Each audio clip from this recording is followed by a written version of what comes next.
Good morning, everybody. Buenos dias. Welcome. We're very pleased to have you here. We're very pleased to be here. This is the Select Committee on California-Mexico Cooperation. And for many years, we've been working through this committee to develop relationships that are very important to California's and Mexico's binational cooperation and issues that lead to our common prosperity. And today we have given certain things that have been happening recently here in the border region. We have saw it necessary to highlight some very important issues that rise to the top of some of our local priorities here in the San Diego, Imperial County, and in Baja California area.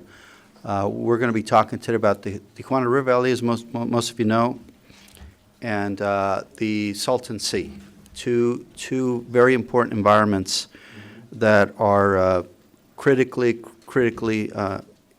in bad shape. We have to work together as a community to develop a plan, but these plans are going to rely on a binational solution, not just a U.S. side solution or just a Mexican side solution. These are binational challenges that require binational solutions. It is very important to have informational hearings like this. I think we'll be able to share lots of information today that will be beneficial to the public, and we have the media here that will hopefully be sharing some of this. We have some good news to share today. We also have some challenges that we need to highlight and put on a path to solve. We also need to recognize the power in collaboration between California and Mexico.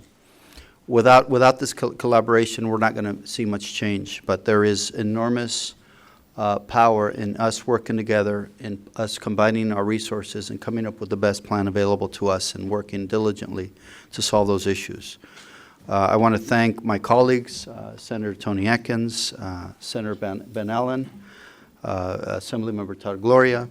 We have Henry Stern, Senator Henry Stern, that will be here in probably 2 minutes. And I also want to acknowledge some special guests that we have today in the audience. I really want to thank you for your presence and be part of this hearing. And of course, it's always important to get important leaders' input in these matters. Today we have Council Member Norma Kastner Jauregui from the city of Brawley here today. Really appreciate you being here. We have Helen Noriega, the Mayor Pro Tem of the City of Brawley. Really appreciate you being here too. Alex Cardenas, is he here today? But he was supposed to be here. He will be here. He's the Mayor of the City of El Centro. John Renison also told us he would be here. We have Mark West, the council member from the City of Imperial Beach. Mark is everywhere. We have Whitney Benzian, the council member from Coronado. He's also always working really hard. Mike Donovan, the council member from the City of Coronado. Thank you for being here. We have Coronado in the house. We have Carrie Downing. My friend Carrie was scheduled to be here also. Denise Moreno-Cheney, former senator, is here today. Former Congressman Jim Bates as well. We have the Chris Brown, trustee for the South Bay School Board, here tonight. And we have a state legislator from Baja, Marco Antonio Corona, here. My colleague, the chairman of Energy for the state of Baja. Our mayor from Imperial Beach, Serge Jadina. Where are you, Serge? And we have a distinguished panel that will include also Senator Ernesto Rufo, which is here today, and I want to thank all of you guys for being here. We have Mark Watton here from the Phil Rosentrader. All you guys are going to be on the panel, so we'll announce you later. But anyway, there's been some progress with Tijuana River Valley. There's been some progress with Salton Sea. But a lot more needs to be done, and it's been apparent in some of the spills that we've had recently. It's been apparent whenever we have a major rainfall event, we see major flooding and contamination in our beaches. There is no doubt that we need to work collaboratively with the federal and local governments. And our hope is that both our governments, both the federal government of the United States and the government of Mexico, make this a priority among their work plans. We know that there are always priorities in every administration. We're doing everything that we can to make sure that this rises to the top of some of the problems that the IBWC and CELA should work to resolve. I want to also thank the state parks. Thank you for allowing us to use this facility. Thank you for all your work for Tijuana River Valley. Thank you for all the cleanups you organize on a continual basis, and the thousands of tires and debris that you've removed from the valley. Really want to thank for everything they've done. And I also want to point to some of the pictures that we have here. They depict citizens volunteering. We've had just a lot of volunteers come. We have had students that participate in the State's Park program. They learn how to restore the valley, clean it up. And so it's not only an educational effort, but it's an environmental stewardship program that's so successful in helping to recover the Tijuana River Valley. When I started working at Tijuana River Valley, it looked different than it does today. There are some areas that have drastically changed. They have been improved. They have reintroduced native plants. And it's just been a wonderful thing to see the hard work coming into shape and seeing that it's paying off and we're making progress.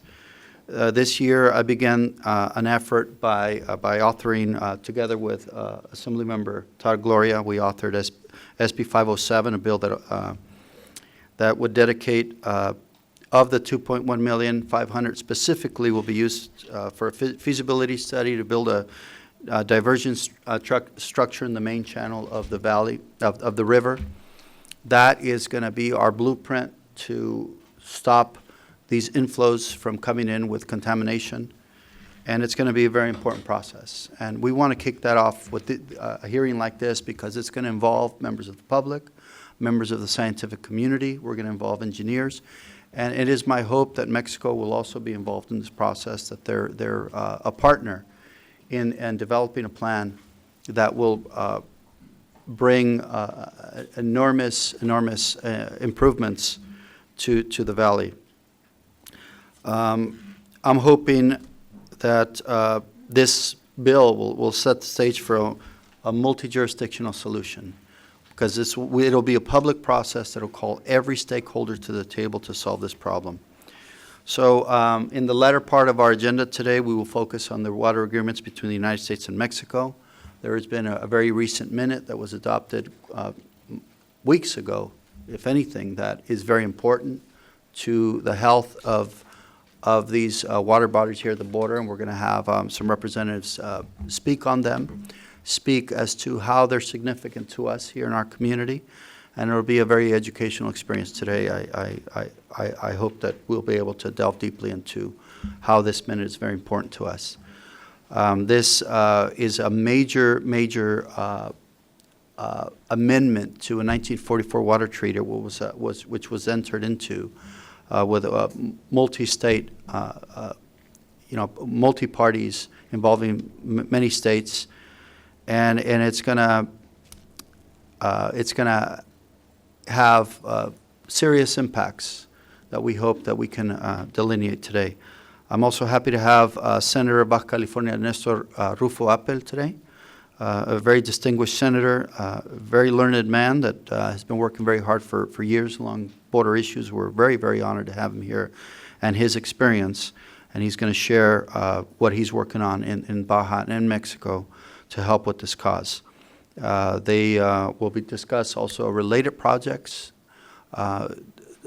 to these, and some that talk about water sustainability, environmental protection, and a few other things. So we have an aggressive 2-hour agenda. I've already taken an hour of it. But, I want to thank my colleagues for being here today, and I'd like to invite them to make some opening comments if they'd like. Senator Atkins, Senator Gloria, Senator Allen, if you'd like to make any kind of opening comments. Just wanted to thank Senator Wesso for pulling this together. I know we've got a busy and very impressive agenda on the schedule today, but I want to salute Senator Wesso for his leadership on a number of the issues that we're going to be talking about today. He has really worked hard to educate members from around the state about some of the unique issues and challenges that exist in this area. In fact, I think it's testament to the fact that we've got 2 members who are not from the San Diego area who are here to learn and be a part of this conversation. He hosted a group of legislators to go to the Salton Sea, and we went to Brawley and El Centro and learned about some of the environmental challenges there, and then he was able to secure a pretty significant portion of funds in the upcoming parks bond that will be on the ballot that is associated with Salton Sea restoration. And I think it's something that deserves some attention and from everybody here. And then, of course, most recently, we've been looking quite a bit at the Tijuana River Valley and some of the challenges. Literally on the drive down here yesterday on NPR, they were talking about the latest sewage leak and the challenges it's been presenting to everybody. So I'm excited to be here, to be a part of this, to learn. This is a wonderful committee that looks very deeply at California's vital relationship with Mexico. It's a relationship I care a great deal about. I studied abroad in Mexico City when I was in college, and so I'm looking forward to today's discussion that melds environmental challenges, international challenges, and everything in between. So thank you very much, everybody. Thank you. We're going to move forward with a very aggressive agenda today. We'll be beginning with an update and potential solutions dealing with the water quality of the Tijuana River Valley. And we have with us David Gibson. He's the Executive Officer of the San Diego Regional Water Quality Control Board. And then we have Sally Spenner with the United States. She's a secretary with the International Boundary and Waterway Water Commission. And Doug Liddon, he's an environmental engineer with the United States Environmental Protection Agency. And Toribio Cueva is a project manager for NADBank. So we have presentations beginning with David Gibson.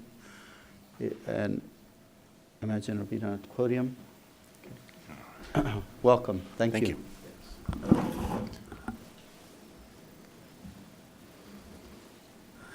Do I cue it up, or is it queued up for me? You can cue it up. Okay. I can get it up for you.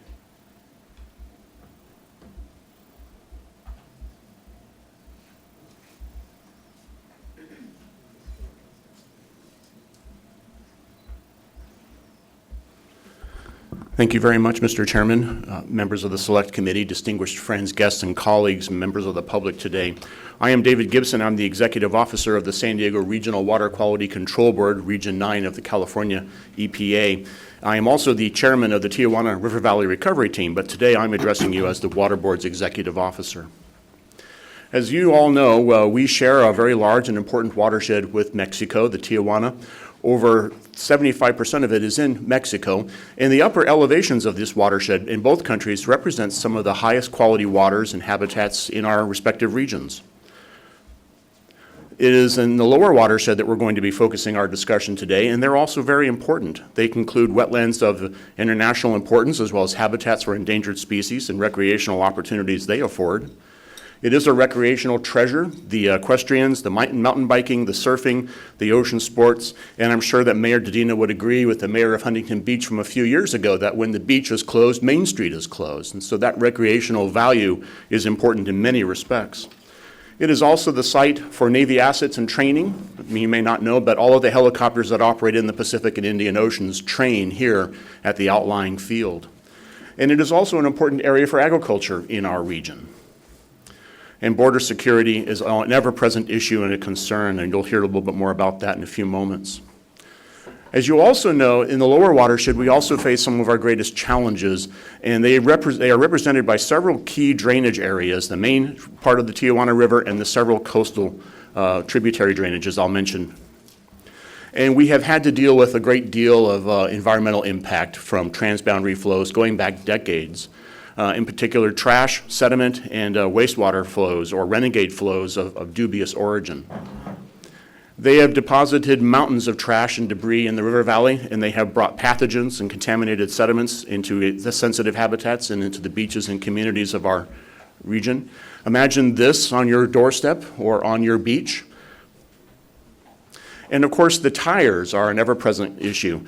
Besides being an environmental impact themselves, they are breeding habitat for two species of mosquitoes, Aedes albopictus and Aedes aegypti, which together can carry yellow fever, chikungunya, Zika, and dengue.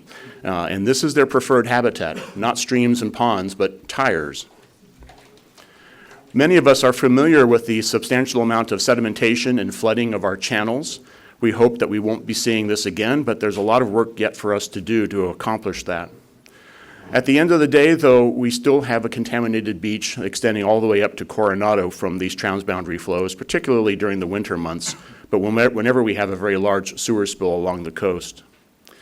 Recognizing these issues and the needs, as the chair mentioned a few moments ago, to have a binational and a collaborative approach using multiple sectors of our community, the Water Board formed in 2009 a recovery team and developed over 2 years' time with substantial public input a recovery strategy that was focused on achieving real things within our jurisdictions and within our funding.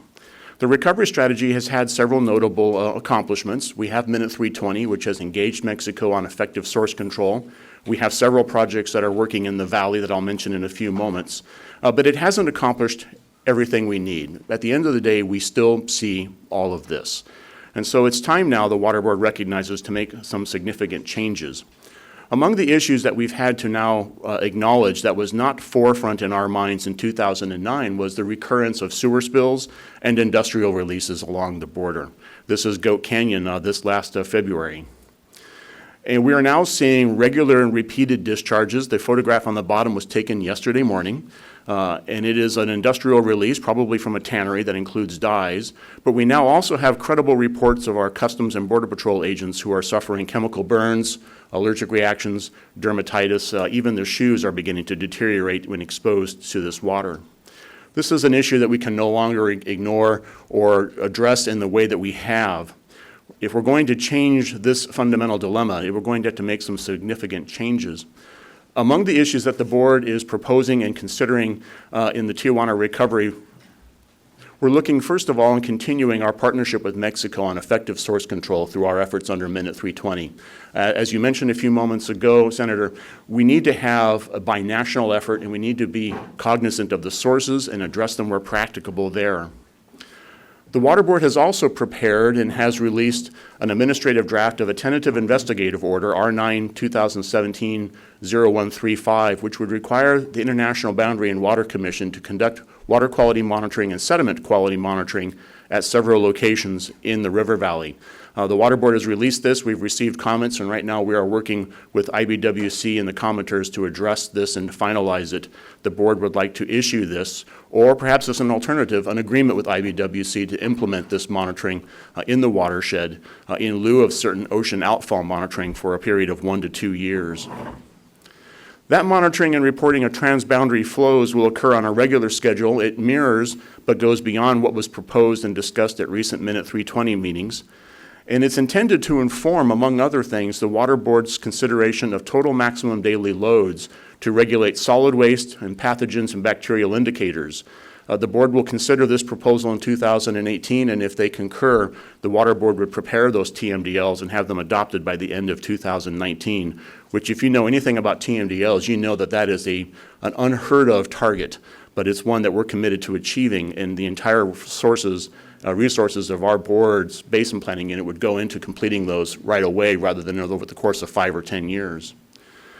But we're going to be focusing through these efforts now on interception and diversion of solid waste and wastewater on the U.S. side to complement the efforts that I've mentioned going on before, and do so in the main channel and in the tributary canyons to the extent practicable.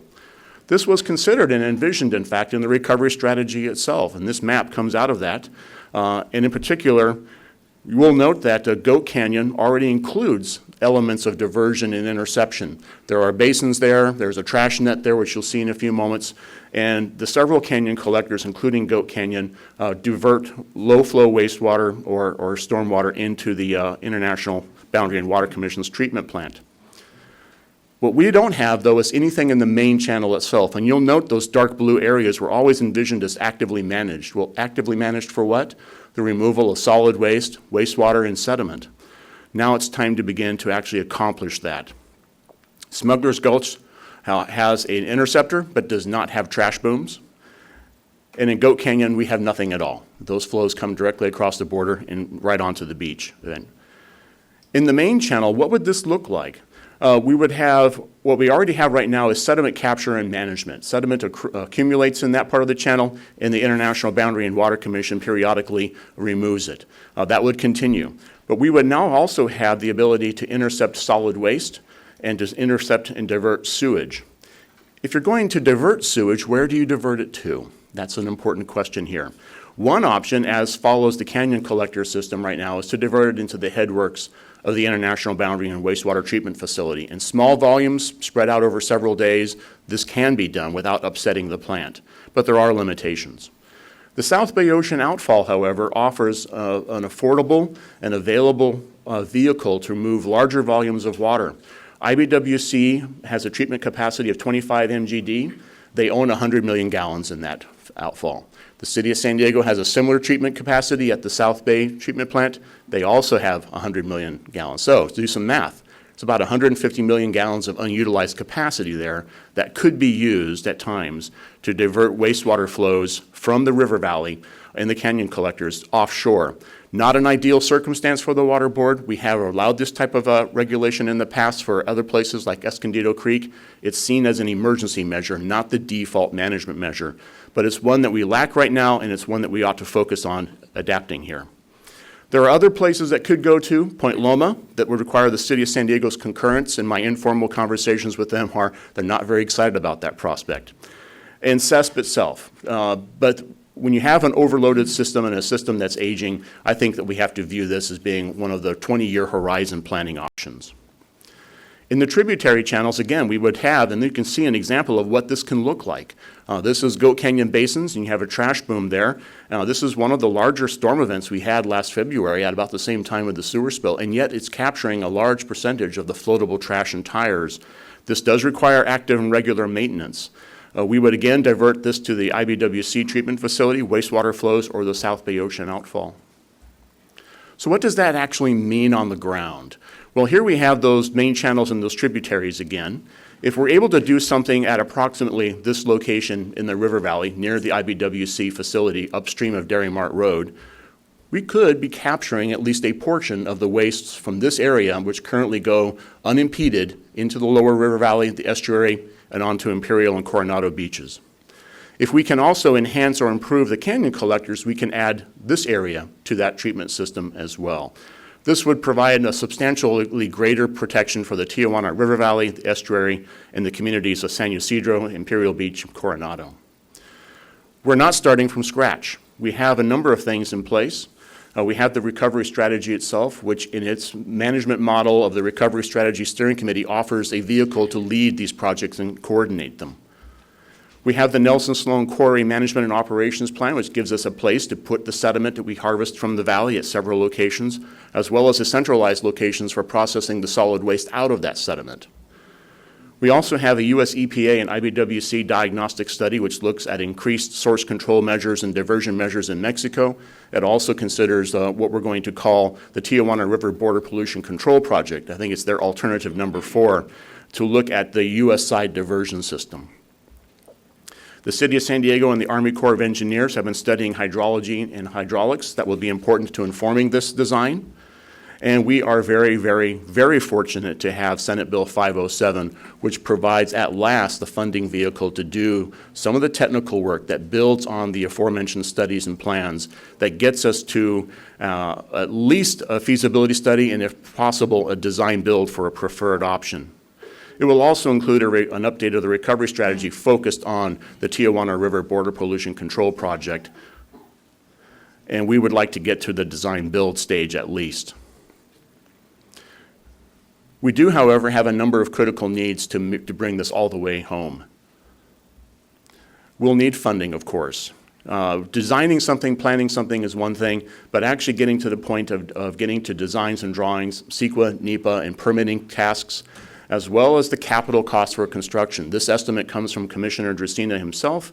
The IBWC has indicated a willingness to undertake this effort with the recovery strategy team members. There will also be operations and maintenance, and this is not at all inconsequential. These last two steps, while the local agencies and state can facilitate the project with the first two, the designs, the evaluations, the design builds, the CEQA and permitting, the capital costs and operations and maintenance really should be seen as a federal function and need federal funding. And there I think we have a lot of work ahead of us still. Also, we do need to have in this approach an acknowledgement of the need for leadership staffing among the several agencies. The Water Board has carried the responsibility of the recovery team now for almost 10 years without a funding line, without a dedicated position. I have had to borrow from several units and programs to accomplish what we have so far, and yet we still have the water quality issues that we have. A substantial investment will be needed, not necessarily in the Water Board itself, but in at least the ability of these agencies to work together to see the project through. We have a very large and important watershed with large and important challenges, as you're going to hear today.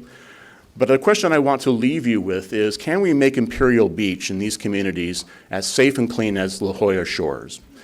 It's not a perfect world. I think that we can indeed. I think you have already done an important thing in bringing Senate Bill 507 across the line. There's more yet to be done, and I think it'll be, in the end, a collaborative approach that is the most successful. And with that, I will be very happy to take your questions at the appropriate time. Thank you very much. We're also very fortunate to have with us today, thank you.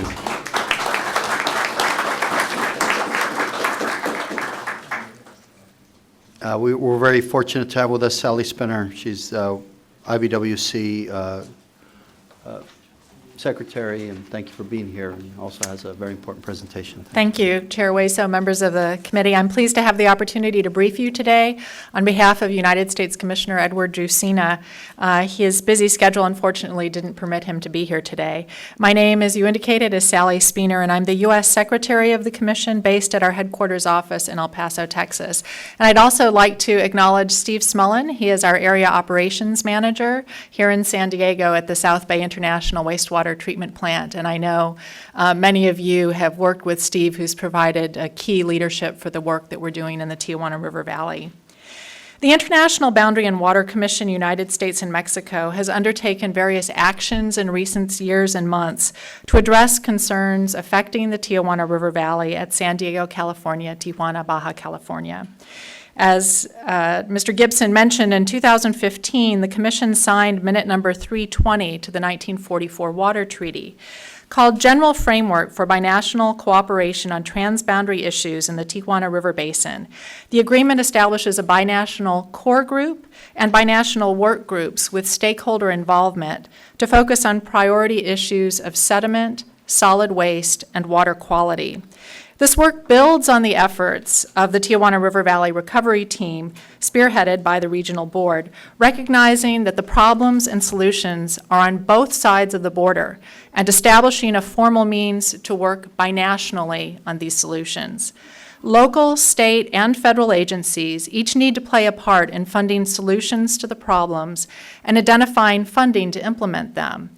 The $500,000 provided by Senate Bill 507 to support the Tijuana River Valley Recovery Team's efforts is just the sort of cooperative effort that's needed, and we appreciate that support. The United States section of the Commission owns and operates the South Bay International Wastewater Treatment Plant at the international border here in San Diego. It treats 25 million gallons per day of Tijuana sewage to U.S. standards before discharging the treated effluent to the Pacific Ocean. The Tijuana River flows into the United States right next to the treatment plant.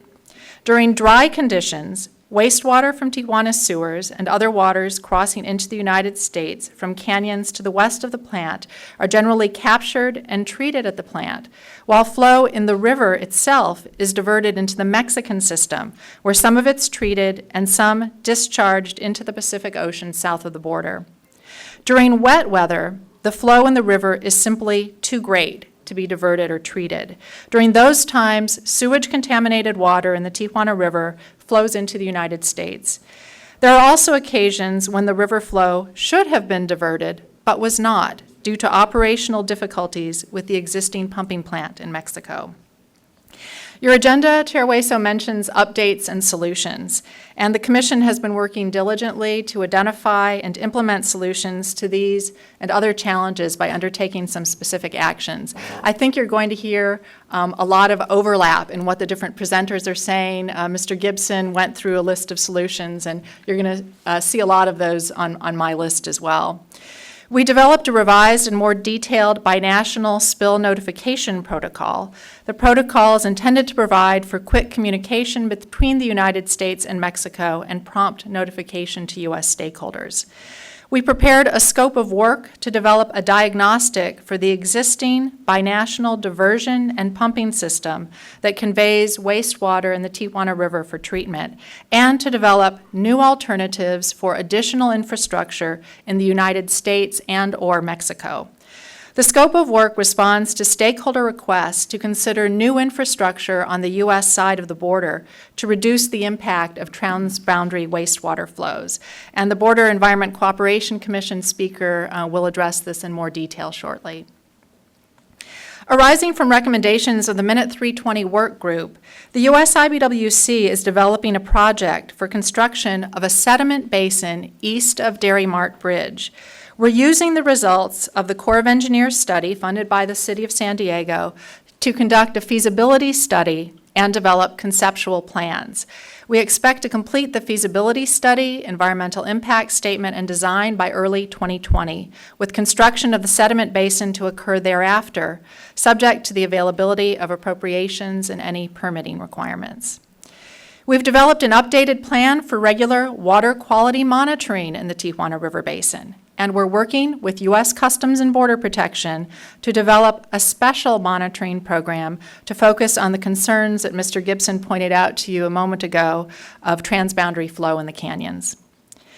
We worked with the Mexican section of the International Boundary and Water Commission to finalize operating protocols for Pump Station Sila to ensure more reliable operation of the equipment that diverts wastewater out of the river.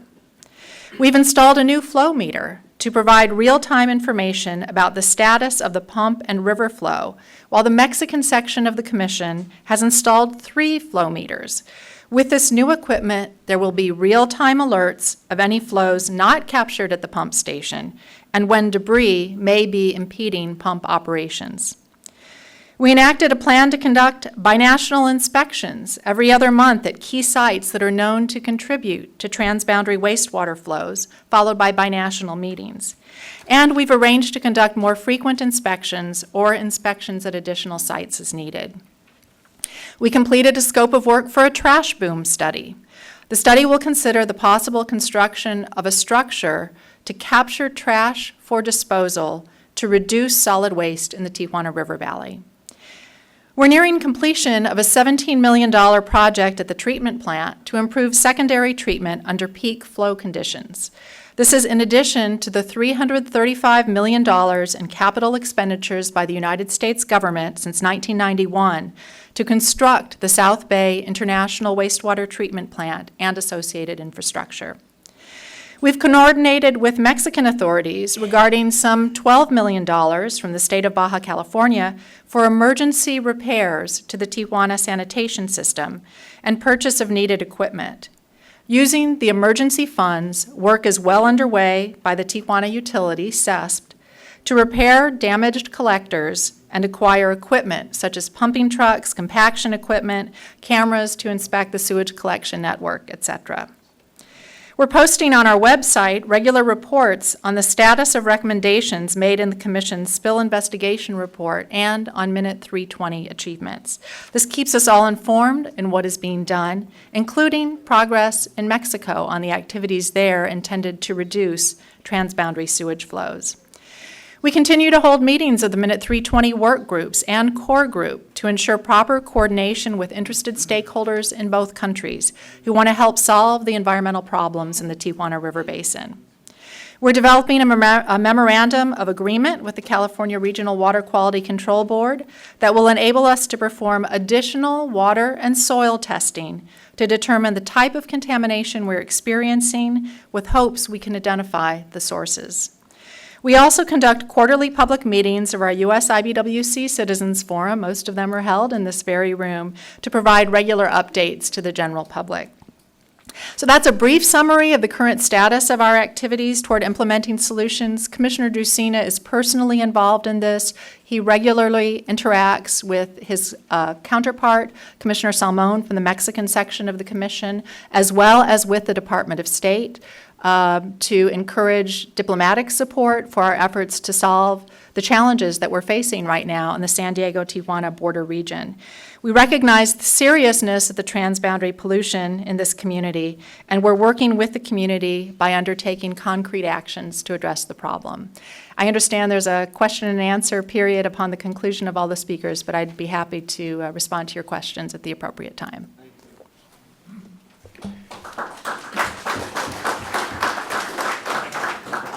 Now we'll hear from Doug Liddon with the EPA.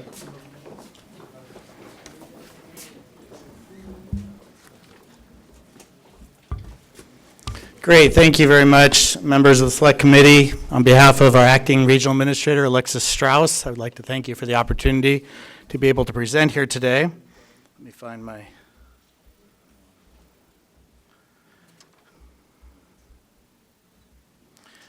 Hector Aguirre, our office manager, was supposed to give the presentation today, but unfortunately due to family reasons he couldn't be here. I put together the PowerPoint with no intention of actually giving it, so had I known I was going to be in this role, I probably would have shortened it quite a bit. But we essentially operate in the EPA border program under two different programs. One is the Border 2020 program. That's funded through our Office of International and Tribal Affairs, and the other one's a line item.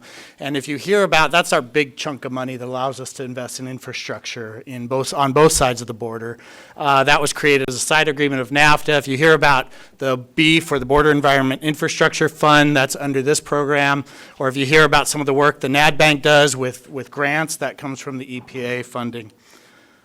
So essentially the Border 2020 program, that's what allows us the authority to work binationally. It was created in 1983 under the La Paz Agreement, or established, the binational framework was established under the La Paz Agreement, and that, as some of you probably not old enough to remember, was established under Presidents Reagan and De La Madrid, and was actually a response to some of the Tijuana River watershed issues. So it identifies Tijuana watershed is a high priority. Mostly it funds a lot of small pilot projects. We fund a lot of cleanups, some studies, and we've invested up to date about $1.5 million in the Tijuana River watershed through this program. We currently have a couple programs we're funding, or a couple projects we're funding with this money. We have a grant with the Southwestern Wetlands Interpretive Association. That's the sort of research arm of the state parks and the estuary. And that's to eliminate or reduce the use of plastic bags in Tijuana. We also have a grant with Wild Coast to reduce and leverages the past Cal EPA grant to reduce the use and the number of tires coming across the border.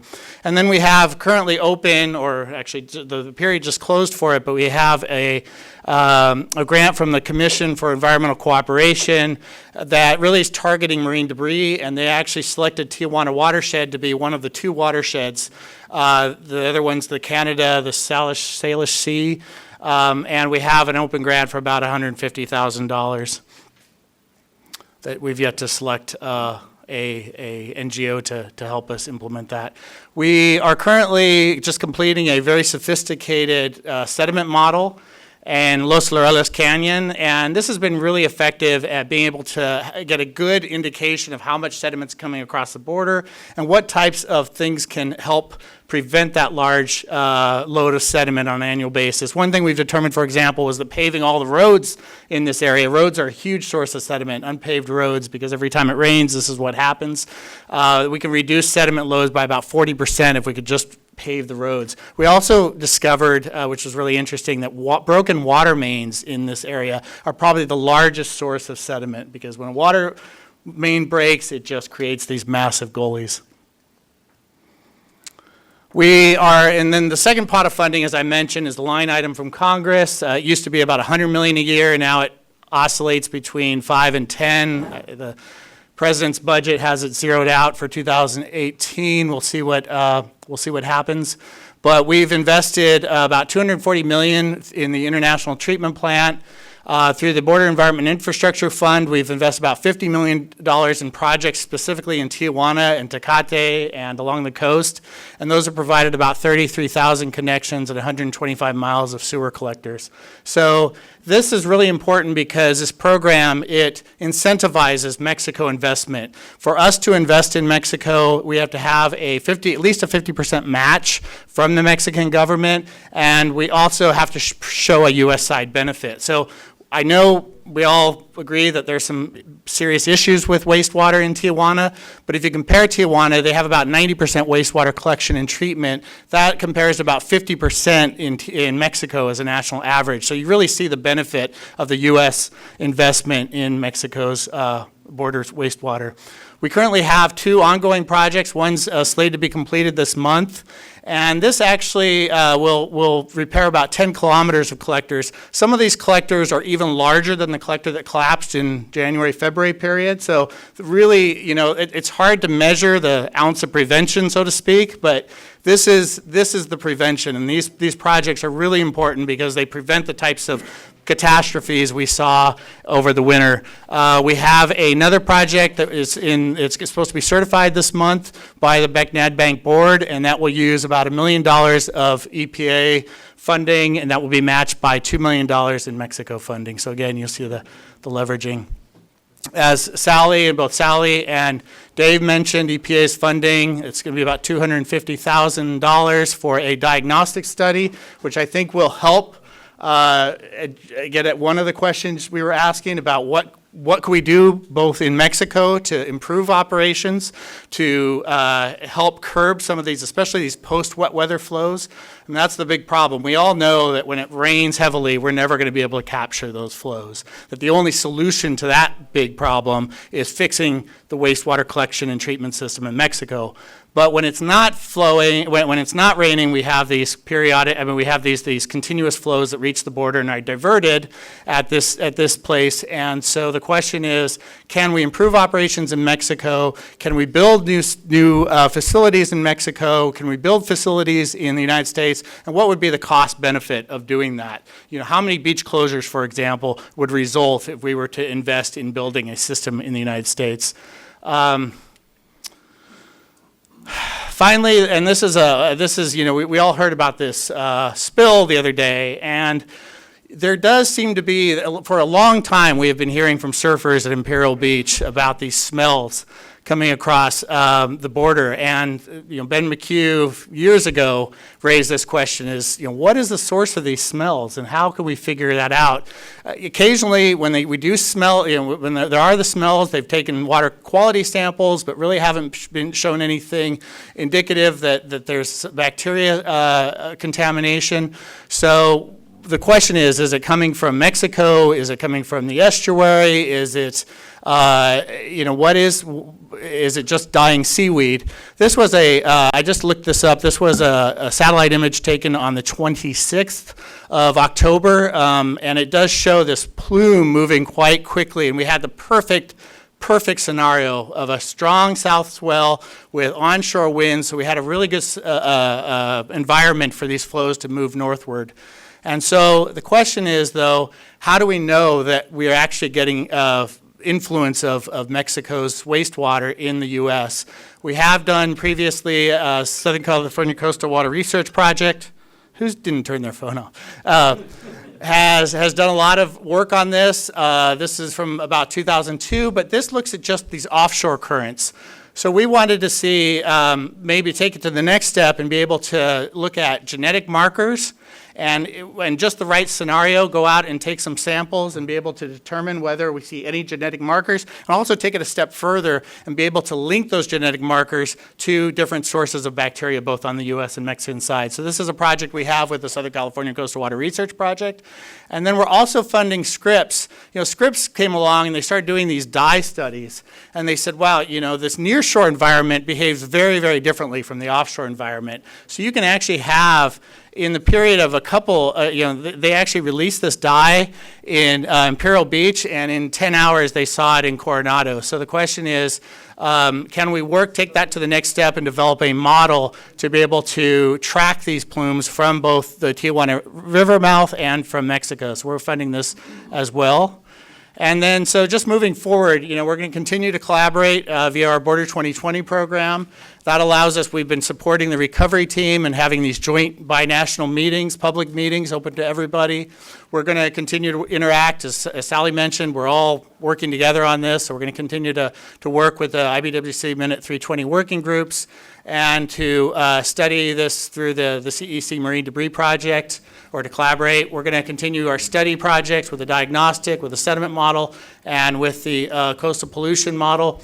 And finally, we're going to work on fixing these problems through our continued investment in infrastructure in Mexico. And I think those coastal flows is another example of showing that, no matter what you build on the U.S. side, we are still going to have problems if the problem doesn't get fixed at the source in Mexico. And clearly, that's the most cost-effective way of dealing with these binational pollution problems, is to fix the problem at the source.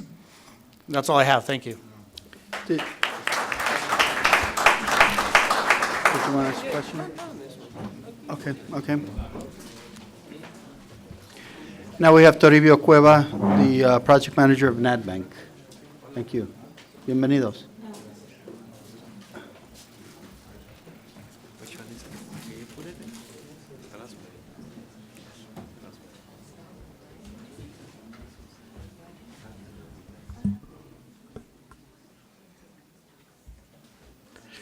Buenos días, good morning to everybody. I have seen a lot of friends. I used to be on the other side of the coin when I was working in Tijuana for a long time. Now I have been in back and now in NatBank for about 5 years. And we have to represent our acting director, Alex Hinojosa, because as you know, we are going to have our last BEC and NatBank meeting board of directors next week, because now we are merging to be only NatBank. So next time I'll be here. Right now I'm still working for BEC, but representing NatBank. How these things works. Well, first thing is just to tell you who we are. We were created on the behalf of the NAFTA as the Border Environmental Cooperation Commission and the North American Development Bank to work with improve projects in the area of the border between two countries to prevent and control, to reduce environmental pollutants, and even most important, to improve the quality of life of the people. As I just told you, as November 10 of 2017, we will be merging, and we're going to be NatBank. We have 10 members in our board of directors, 5 from Mexico, 5 from the U.S. As you can see, the U.S. members are the Secretary of Treasury, the state, the EPA, 1 representative from the state of the border in the U.S., and 1 public representative. Mexico also have 5 members, Hacienda, Secretaría de Relaciones Exteriores, Semarnat, another state representative, and somebody from the public. Our jurisdiction and programs, well, we used to attend 100 kilometers from both sides of the border, and we still attend 100 kilometers for the beef program that Doug just told us. But for the loan sectors, we include 200 kilometers more for the Mexico border. And we certify projects, do the development, the financing, and the technical assistance for these projects. And it was created mostly for water and wastewater, but during the times we have included energy efficiency and renewable energy, air quality, and the industrial and hazardous waste. Well, this is what we are. But what has been done what has been done in Tijuana. As Doug told us some numbers, well, these are the name of the projects that there has been developing in Tijuana and Rosarito. And as you can see, the service coverage for Tijuana, as he says, has been very improved. So since 1997, when we had around 60 or 50% of coverage in water and wastewater, at the moment we have more than 90%. So between both countries, I don't want to say that just the program, the beef program, but also there were some programs from Mexico that came from another project from the Bid Banobras, and then the Japanese loan that was put in Mexico. And this program helped Tijuana to be on this hundreds, in this 90% of the coverage system in water and wastewater. These are the current numbers in Tijuana. Officially, they are 1,600,000 people. They have a water system which covers 99%. They have the wastewater collection system that covers 91%. That means that the 2000, that was in the year 2000, it was 96 and 77% for wastewater. And for coverage in the wastewater treatment, maybe it's illogical, but they have 99%. But 99% of the water that they recollect, they treat it. That's 99%. But there's another 9% from the wastewater collection system that is not treated because it is not collected. And they have the 4 wastewater treatment plants, the main 4 wastewater treatment plants. There's a lot of small wastewater treatment plants that are around the city, but these are the 4 most treatment plants, which is San Antonio Los Buenos, the South Bay International, Lamborita, and Arturo Herrera. Well, I want to see how this works. Where's the pointer? In the middle?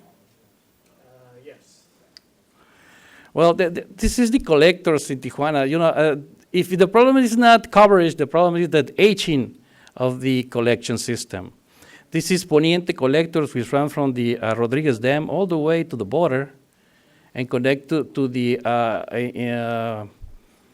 international collector, and then goes to the international wastewater treatment plant or the pump station 1, which pumps the water to San Antonio Los Buenos. On the other side of the river runs the Oriente collector, which is the west collector, and the other way is the east collector. This portion in here was collapsed about 5-10 years ago and was already replaced. This is the one that Doug told you that is under certification with BEC and NatBank, with beef and Mexico money. This is going to be certified, I hope, next week. And this, you can see, application number 5 is one of the applications that was received with the prioritization program in EPA. So we are reviewing this and this one. And I just want to show you that these 5 are 5 of the Tijuana mentioned as critical collectors. And these are under, I'm supposed to have a, yeah, there it is. So these 5 collectors are under construction right now. Right here in this area was the collapsed collector, which caused the problem in February, which is part of this one, which is under rehabilitation right now. So 5 of those collectors are already under construction by Mexican funds. This is going to be by beef and Mexican funds, and these are these 2 applications. There's only 2 applications. I put it in here because it's part of the Poniente collector. So as you can see, this is the problem for Tijuana right now, aging collection system. The next one will show you the 5 applications that they delivered, they submitted to EPA. Senor Cueva, if I could just interrupt you, sorry, but I want to know what a collector is. I mean, what is it physically? Is it a basin? Is it No, it's a pipe. It's a pipe. It's a pipe. And the big collectors, I mean, they are 42 inches pipes. And the international collector is a 72 inches pipe, which collects Okay. all the water from Tijuana and. That's where all the pipes connect into. That's where and it's- all- It's the main conveyance pipe. This is the main conveyance, right here. This is the international collector, which takes the water from the Poniente, the Oriente, and all the small collection system which runs from Tijuana to this bigger collector. So this one was also selected, assessed to be replaced. But as you can see, that's the bigger collector, and that's the costly collector. But if something happened in these collectors, this is going to be a problem. So this is the biggest collector in Tijuana, 72 inches. I can walk inside at 72 inches, so 6 feet. I'm not 6. So I can walk inside. That's a huge collector that convey about 100. Normally, it convey 50 MGDs a day, normally in operational day, but it can handle more than 100. That's the capacity of the collector, or 75, something like that. So these are the 5 different applications that the, Tijuana says submit to EPA. These 5 applications are under review. As you can see, they are asking for $27.8 million, so that's going to be hard to do. Maybe we will select maybe 1, maybe 2, we don't know yet, but we are reviewing those 5 applications to replace a portion of these collectors, which is Carranza, International. A couple of them are on the Poniente, and one portion of the Oriente collector. Question, if you've ever driven into Tijuana and you drive along the main highway after you cross into the border that goes along pretty much Rio Tijuana, Okay, this is Rio Tijuana, and it's the expressway. right When here. you're driving through there, you get an odor of wastewater odor. Is that because of those pipes? Or Oh. is there a facility nearby there that? No, that there's no facilities. Well, Is first that thing, odor coming from the river? Do you know what this- sometimes, but Okay. the odor used to come from one of these collection system, which is in here, which was part of the phase 1 of the collection that was now replaced. It should be done this month. It was replaced.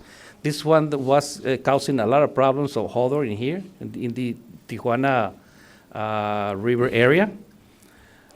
I understand that sometimes it's the river. Sometimes when you have a discharge to the river, sometimes it's the river. It's a pretty constant odor where it's, every time I pass through there, I don't go there every day, but every Well- time I pass, so will that be corrected with that project? That will be corrected with that project, Okay. and the idea is to replace all the problems that they have upstream, so maybe that will be corrected. Okay. Thank you very much. As I understand that there's a lot of problems and there's a lot of money needs to Yeah. spend, but we had to start with something. Yeah, Just to add to that, Mexico uses about 1/4 the amount of water that we use here in San Diego. So that wastewater is very concentrated. So you get a lot more, when you first cross the border, you hit with that smell, that's a collector carrying wastewater. It's not a spill, but because it's such a concentrated wastewater, it can be really. Yeah, organic but matter but in is the higher. future, that's going to be completely contained within a pipe, so there will be no You'll emissions? still get smells from the pipes. Yeah, you'll still have an odor problem most likely. So I don't want to problem it and make it just sound like just because we're fixing, the collectors will make sure that, we don't, that water gets to the treatment plant, but not necessarily that we're going to be correcting all the odor problems in Tijuana. It's a Okay. challenge. Does that mean that if you have the older pipes and you put new ones, it'll take care of part of that smell? Could be, but as he says, the concentration of the water in Tijuana is, let's say the concentration is double than the one is in San Diego, for example. Because in San Diego, the use of water is double than the one they use in Tijuana. So the concentration is greater, so that makes the collectors sometimes to, if you're not accustomed to that, you can feel it, you can smell it. Well, the reason I asked is because in Raleigh, we have a smell. And someone said to me, and I've been complaining for about a year, and they say they fixed it, and then, so this last time they said, well, it's because it's an old pipe. Okay, so I'm. The old pipe means that there is some more gases that can build inside the collection system. Also, when they are concrete pipes, that's the problem. They are breaks and the concrete, old concrete pipes, and the water doesn't run as it's supposed to run. It creates gases inside the pipe. That's when you change the pipe, that should be better. Okay, we're going to move on with our presentation. Now we're going to move on to, thank you very much. Any questions from the panel at all? Okay. Thank The you. last one was San Antonio Los Buenos. Oh, did you have something else? Well, this is just the last Okay, one. go ahead. Sorry. I mean, something that Tijuana has to do is to do something in San Antonio Los Buenos. So Tijuana make a plan this year, and in the plan, the immediate action they had to build another wastewater treatment plant, because they have lagoons, and now they had to build an activity/wastewater treatment plant. And they are working on the Fonadin with the Banobras to get money. They will have about 40% for the wastewater treatment plant, but they will need to do some studies, which the cost is 13 million pesos. And Fonadin gives them half of that. So the other half of that, they are seeking for that money, and they already asked NatBank to find if they can put some money there. So we are working with them on that. So that's one of the biggest challenges that Tijuana has: collection system and San Antonio Los Buenos wastewater treatment plant, which is the plant that he was talking about in San Antonio Los Buenos. That's what I was talking about, my kayaking trip. Pues muchas gracias. Thank you, Señor Cueva.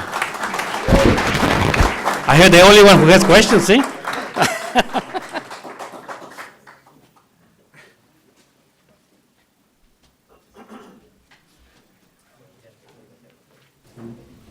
We're going to move on to water quality in the Salton Sea with updated solutions by Bruce Wilcox. He's the Assistant Secretary for the Salton Sea Policy, Salton Sea Authority. And Phil Rosentrader is the Director of the Salton Sea Authority.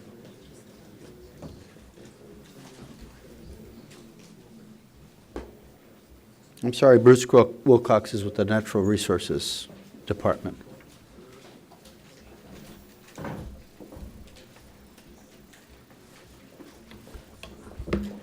We're going to tag team this presentation between myself and Bruce Wilcox. Thank you for having us today. Thank you especially for the leadership, Senator Hueso.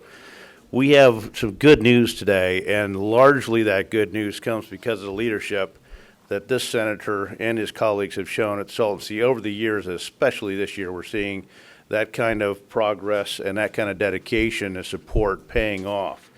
Salton Sea is the largest inland lake in California. It is a terminal lake fed by agricultural flows, mostly, and as well as new river flows from Mexico.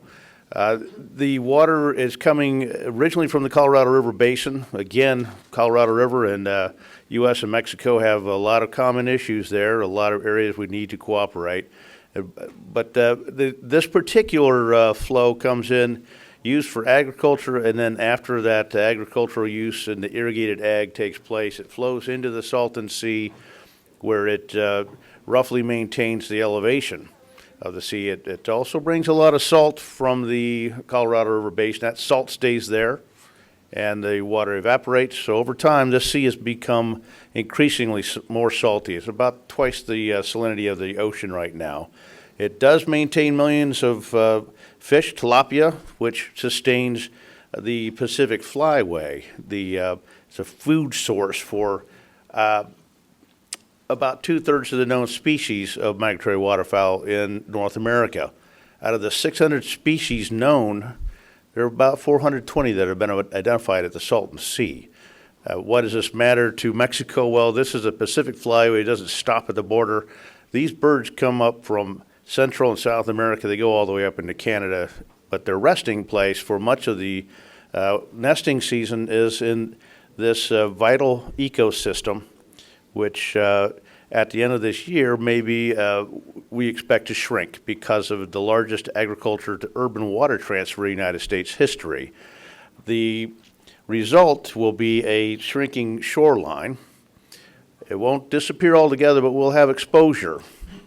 That affects the Pacific flyover, but it also impacts the air quality potentially for the people who live around there. And to the south of the Salton Sea, Mexicali, we have an enormous population that is affected by the prevailing winds. The soils of that exposed playa contain many of the constituents of the runoff, and I would add the New River. So what is now a water quality issue can become airborne if we do nothing. The costs of doing nothing are the highest cost of any option available at the Salton Sea. Salton Sea Authority is a joint powers authority comprised of local entities, the land use agencies around the Salton Sea, the two counties, Imperial and Riverside County, as well as the two major Colorado River water importing agencies, Coachella Valley Water District and Imperial Irrigation District. And then on the north end, one of the property owners, the Torres Martinez tribe.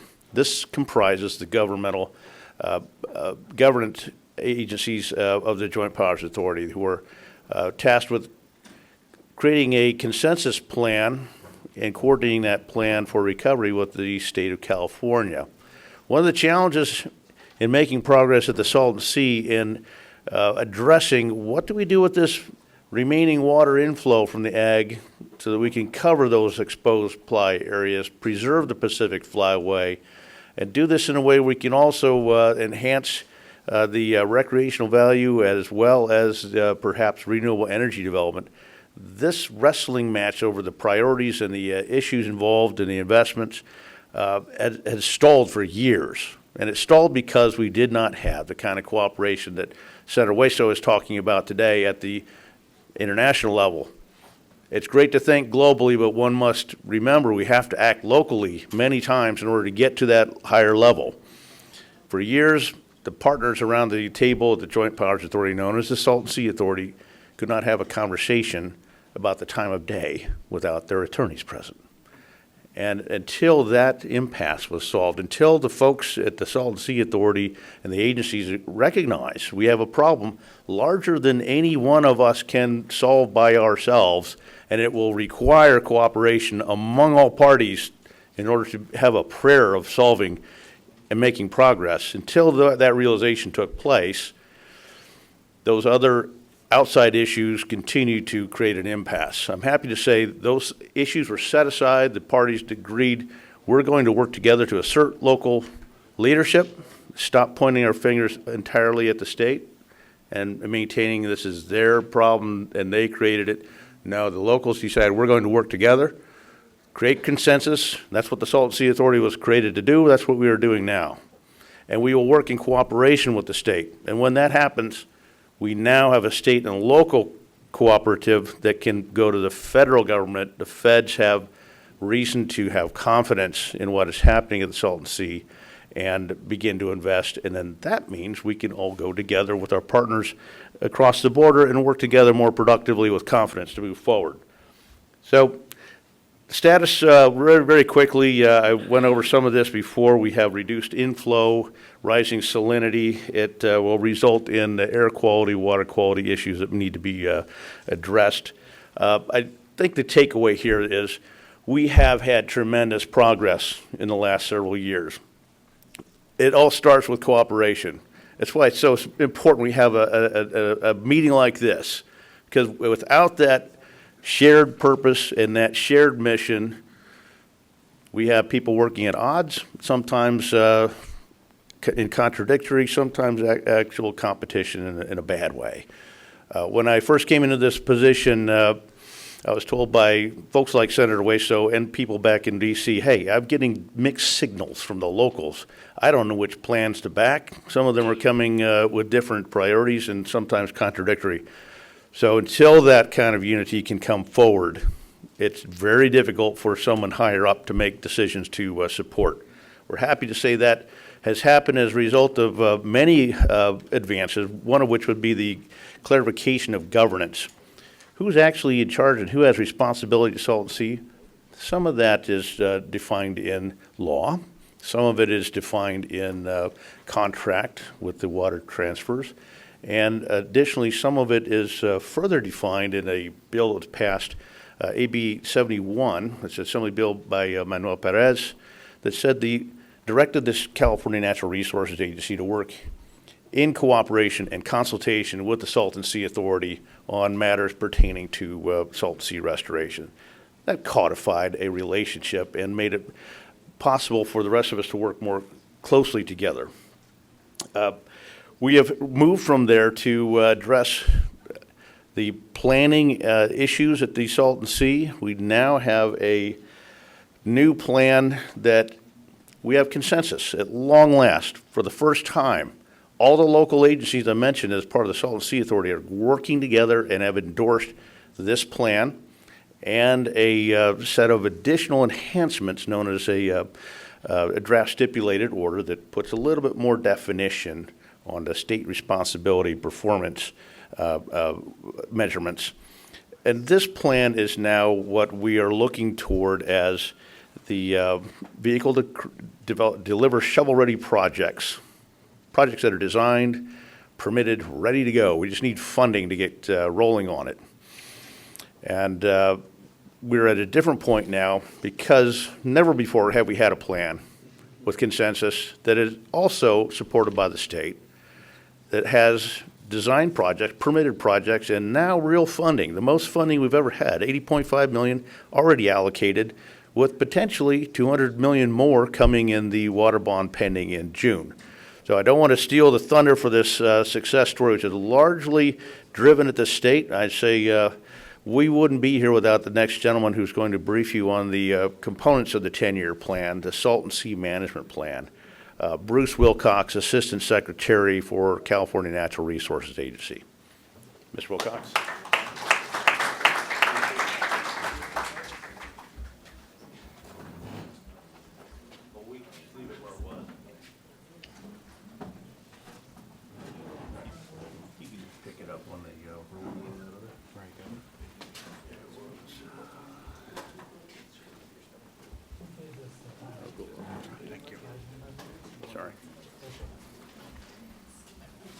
Sorry about that, Bruce.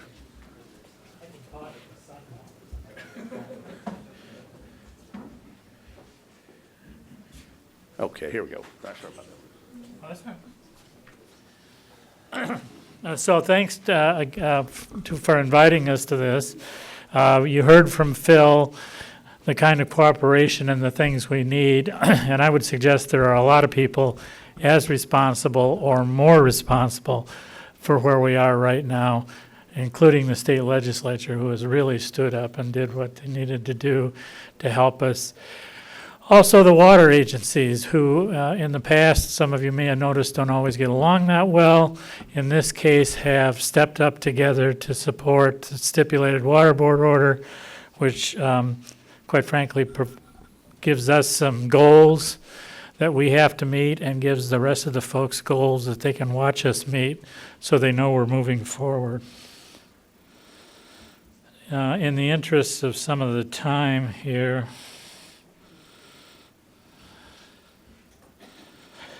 so this is the elevation of the sea over the next course of the water transfer, which I think is to 2047. And you've heard some talk about the fact that the water from the mitigation water will stop at the end of this year. Mitigation water was delivered by IID. It was part of the mitigation program. Land was fallowed to create that water. San Diego County Water Authority and others helped with the funding of those things.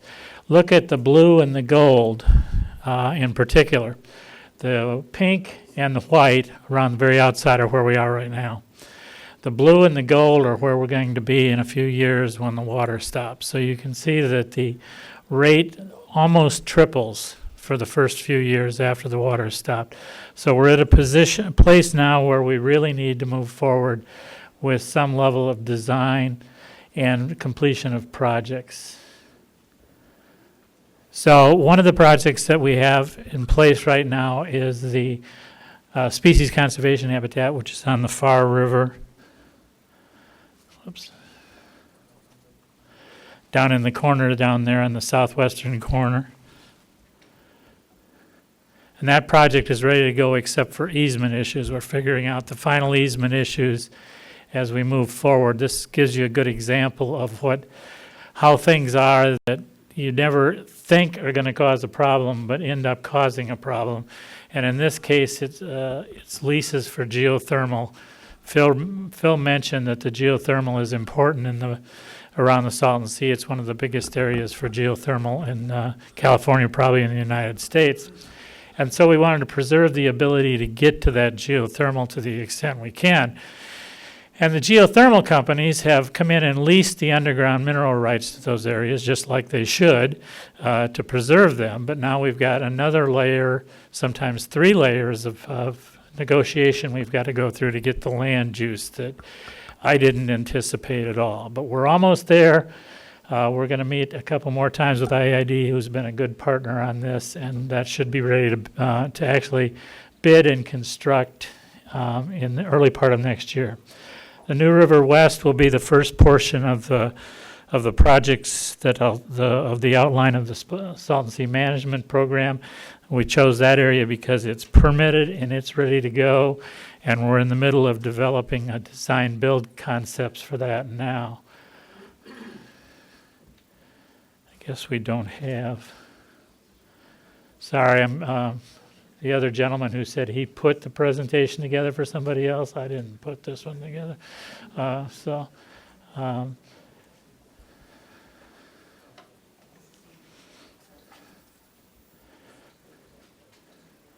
Well, let me use this slide. The Salton Sea Management Program builds habitat around these areas and around up that area to start with in a 10-year we call it 10-year program. A 10-year program is part of a longer range plan that's being developed right now. And if that sounds backwards, it is a little backwards, but because we were behind in getting this done, we're at a position where we've got to move forward and get playa coverage, both from a habitat perspective and from a wildlife perspective. We've got to get the habitat coverage down now.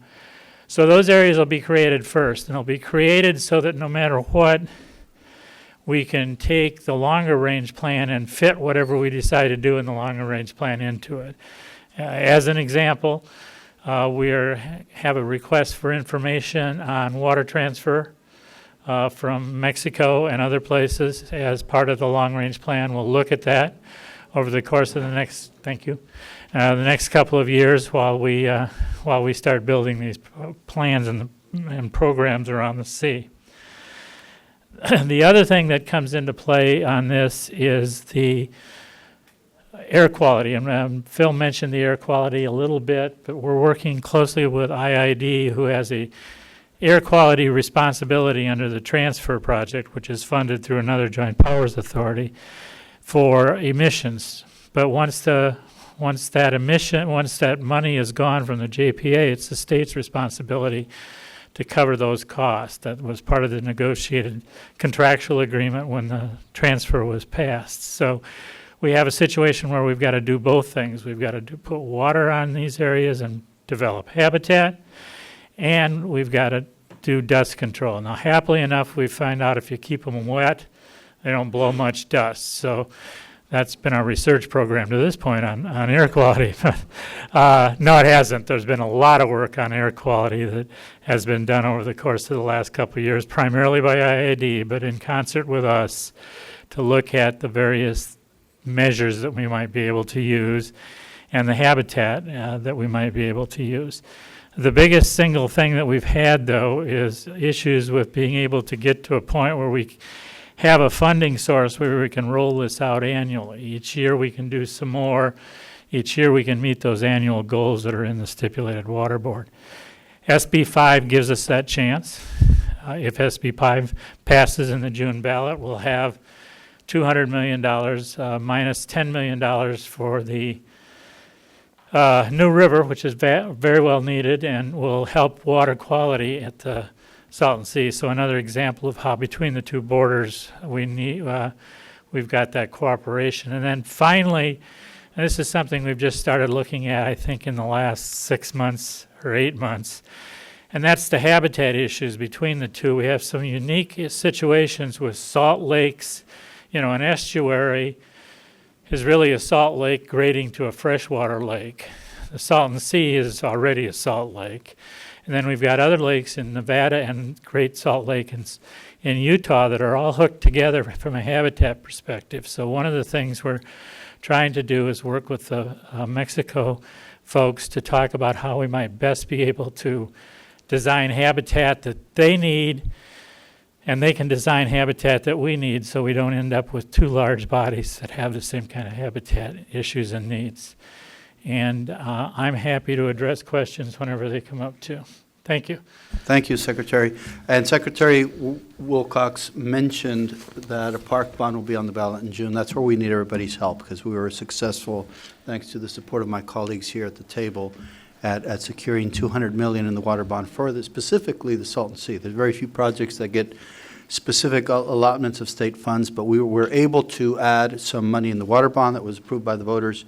This park bond is going to be essential because the majority of it is going to go to water quality projects, and $200 million in particular is for the Salton Sea. We're going to need everybody's help to support the park bond and to help improve this precious resource. So thank you for that. We're going to move on to California's water reliability segment of our agenda, and we're going to ask Sally Spiener to come back and present representing the IBWC on this issue, followed by Mark Wattens here representing the Otay Water District, and we're going to hear from the very Honorable Ernesto Rufo, Senator from Baja California, Mexico. Thank you again, Senator Hueso. I actually did a presentation on this subject last week at our Colorado River Citizens Forum meeting in El Centro, California, and with questions, I think it was about an hour long. Hector from your staff was there, so this is the abbreviated version of that presentation, but it's a great agreement. It has a lot of wonderful things in it, and I'll try to give you a quick highlight of what some of those are. Just again, what is a minute of the International Boundary and Water Commission? Decisions of the Commission are recorded in the form of minutes, and they become binding on the governments of the United States and Mexico once they are approved by the Department of State and Mexico's Ministry of Foreign Relations. So they're signed by the IBWC and then become effective upon approval of those entities. We have 323 minutes to date. The treaty provides broad authority to conduct certain activities, and the minutes provide the detail to implement the treaty provisions. We consider them to be implementing agreements of the 1944 Water Treaty, and all of our minutes are available online. Under the 1944 Water Treaty, the United States delivers Colorado River water to Mexico, 1.5 million acre-feet on an annual basis. In the event of extraordinary drought or serious accident to the water storage and conveyance infrastructure in the United States, Mexico would be reduced in proportion to the United States reductions. There's never been this type of reduction on the Colorado River. But the treaty doesn't define extraordinary drought, and that leads to quite a bit of uncertainty about how this provision might be applied. Picture paints 1,000 words. These photographs of Lake Mead taken in 1999 and 2006 help visualize the conditions that spurred efforts about 10 years ago to improve U.S.-Mexico cooperation on the Colorado River.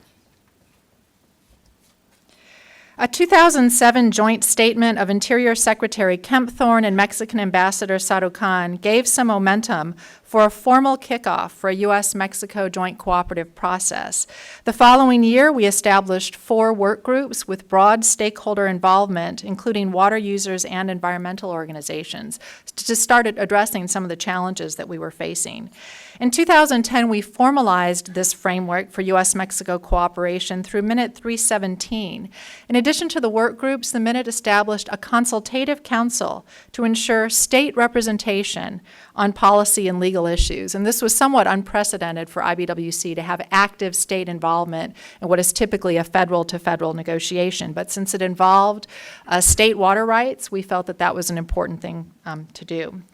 Minute 318 in 2010 followed an earthquake in the Mexicali Valley that seriously damaged the infrastructure there. Mexico was unable to put its full Colorado River allotment to beneficial use that year because of so much damage to its infrastructure. And that allowed for us to store some of Mexico's water in the United States until the earthquake damage was repaired. This work led to Minute 319 in 2012, a 5-year pilot project for Colorado River cooperation with an expiration date of December 31st of this year. Minute 319 stated that we would work to conclude an agreement that extends or replaces the Minute 319 provisions through 2026. And that is exactly what we did, and in September we signed Minute 323 that extends or replaces the Minute 319 provisions. So what are the key elements of Minute 323? There's a section on Mexico's water reserve. Mexico doesn't have any Colorado River reservoirs, so it lacks flexibility in how it uses its water. The Minute allows Mexico to defer delivery, storing water in the United States in an account known as Mexico's water reserve. Deferred delivery means that Mexico may choose not to receive its full 1.5 million acre-foot allotment in any given year, keeping some of it in Lake Mead for delivery in a future year when Mexico requests it. By storing water, Mexican water, in Lake Mead, it raises the reservoir's elevation, helping to prevent or delay shortage conditions that would require cutbacks to California and other lower basin users. The Minute, Mexico also expressed interest in receiving additional water during certain high elevation reservoir conditions. Needless to say, we haven't experienced those conditions in many years, but should we be so lucky, we agreed to share some of that extra water with Mexico. Under domestic guidelines in the United States established in 2007, applicable to the lower basin, Arizona, California, and Nevada, reductions in water deliveries would occur when Lake Mead drops down to elevation 1075, with even deeper cuts at elevations 1050 and 1025. Minute 323 would apply delivery reductions to Mexico at those same elevations, giving both countries certainty for planning purposes. Should the U.S. lower basin adopt a more aggressive drought contingency plan, water reductions at higher elevations that could be recovered at a later date, then Mexico would also participate in what we call the binational water scarcity contingency plan. In crafting Minutes 319 and 323, we also recognized that there could be salinity impacts of the activities that we were undertaking. So we agreed to cooperate to minimize the salinity impact of our activities. The Minute also has some operational changes that will help provide a more consistent daily delivery flow rate to Mexico. We also took environmental considerations into account and identified water for the environment. This water derives from Mexico, but the U.S. is contributing funds to support water conservation projects in Mexico that will generate 1/3 of the water for the environment. We've also committed to monitoring the impact of environmental flow. A lot of people heard about the pulse flow that we did in 2014 under Minute 319, and people want to know, are you going to do another pulse flow? Well, we did a lot of scientific study of the impact of that pulse flow, and based on the recommendations from our scientific experts, we've determined at this point that it is more effective to have the environmental water go to active restoration sites. You get more bang for your buck, essentially, by doing that. And we will have our scientific experts prepare an annual water delivery plan for the environmental water. I mentioned that 1/3 comes from the U.S. investment in Mexico. The government of Mexico and the non-governmental organizations are also each responsible for 1/3 of that water. Projects are another big part of Minute 323. U.S. funders are providing $31.5 million for projects in Mexico. In exchange for this investment, the United States receives a one-time water benefit, while Mexico retains the conserved waters for the life of the projects. So we're looking at things like canal lining projects, on-farm conservation, regulating reservoirs, modernization of the irrigation districts in Mexico, wastewater effluent reuse, etc. And I might add, since this is of particular interest to the state of California, the local funding agencies include the Metropolitan Water District and the Imperial Irrigation District, who will each derive water benefits from these conservation projects. There's also a work group to explore a binational connection for the All-American Canal. It's a large canal in the U.S., and we want to study the possibility of having a binational connection that could be used as backup in case of another earthquake or for other purposes. So that's a concept that's still being explored.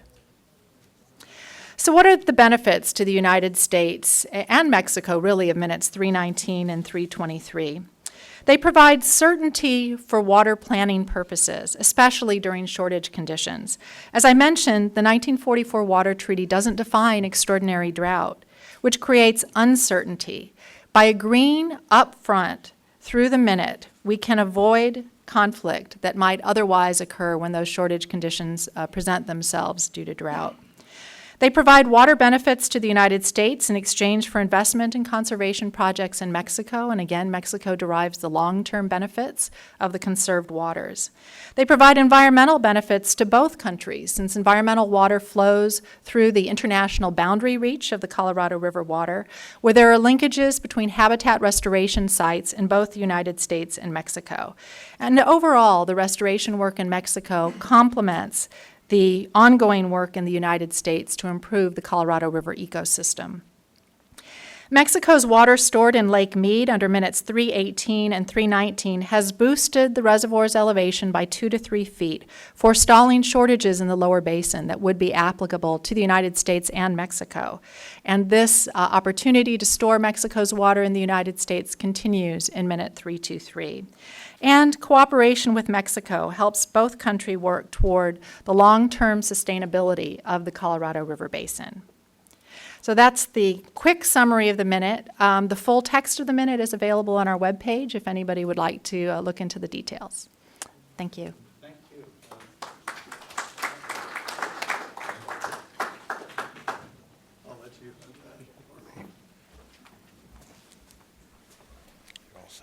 And then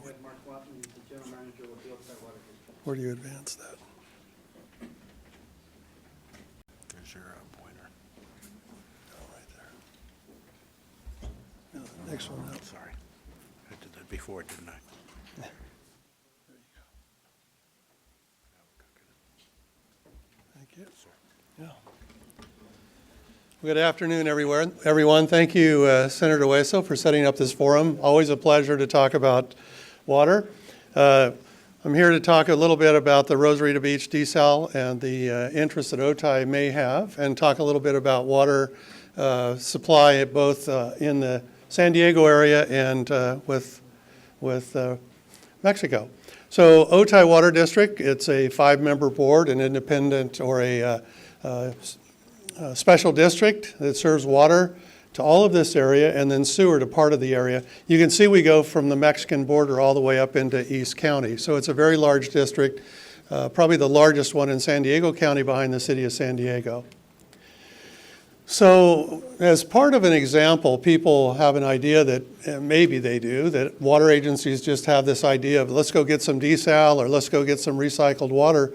But behind all that, I hate to say it, are millions of dollars. If you're a consultant in the room, you like it, but millions of dollars of studies that go into planning and looking at these things. One of those studies is on the far, your right, and that was a study done in 2005 by a list of agencies, both federal, state, and local on the Mexican and the U.S. side. And it was looking primarily at opportunities for desal in the South Bay and in northern Baja. And fairly quickly out of that study, it fell out that Rosarito Beach was really the best site of any in the South Bay or of a few looked at in Mexico. As far as OTI then, and as a local agency, and this even expands into the San Diego area, the San Diego County Water Authority, we do a whole series of reports and studies that look at water supply and reliability. And I won't go through each of those, obviously, but it gives us a guidance on where are the best areas to look for that water reliability. And for us at OTI, if any of you are familiar with the South Bay, Chula Vista, one of the largest, fastest growing areas in the state, or even in the western states, our job at OTI was to let Chula Vista check the box on water supply. We never wanted to be the limiter or the deciding factor of what gets built in that community. So that's what all these studies lead up to and part of the conversation today. This is an example of a proposal currently in the city of Rosarita Beach before the state legislature of a desal plant in Rosarita Beach that would supply water to the greater area of Tijuana and Rosarita Beach. Interestingly enough, all of these studies that we do are done on the other side of the border. They're usually done or could be done by some of the same consultants we use. So again, interestingly, and maybe people don't realize, but the Mexican agencies are looking at water supply just like we are. How do you sustain that growth, and how do you check that box so that doesn't limit you? Now, the difference from our studies and the studies in Tijuana, ours are in English, theirs are in Spanish, but it's the same thing, and it's really interesting to note, and some people don't really stop to think about that. Here's again, just a view of a proposal there next to the power plant. One of the things, I just want to go back to this one. One of the things that is interesting about this setup, you may have heard about the Carlsbad desal plant that was installed just a year or two ago, and it's co-located with a power plant up in that area. The power plant has existing infrastructure, inlet, outlet pipes, which drastically changed the cost of the desal plant installation. So as an example, on our side of the border, you have co-location in Carlsbad. As an example of what's being looked at in Rosarita Beach is a co-location with the power plant there at Rosarita Beach. Again, a must-run critical facility for the electric in Baja, and does it make sense to co-locate a desal plant? Yes, probably, again, from the cost and efficiency. Another aspect that people ask about is when you're locating a desal plant on the ocean, how do you get it up to where it's used? And again, in Carlsbad, there's about a 10-mile pipeline that runs it from Carlsbad up to pipelines that join up with the San Diego County Water Authority. In this case, it's an example of some of the preliminary studies, about 7 miles up to the headwork, or 17 miles up to the headworks of the Tijuana distribution point. And again, these are all engineering issues, and they're all feasible, they're all affordable, they all work. But this, again, is an example of that. Just a question, has it been considered that some of that water can be traded through the conveyance that we have on the U.S. side from the Colorado River? So you don't have to build a conveyance from the plant? I'm going to get to that. All right.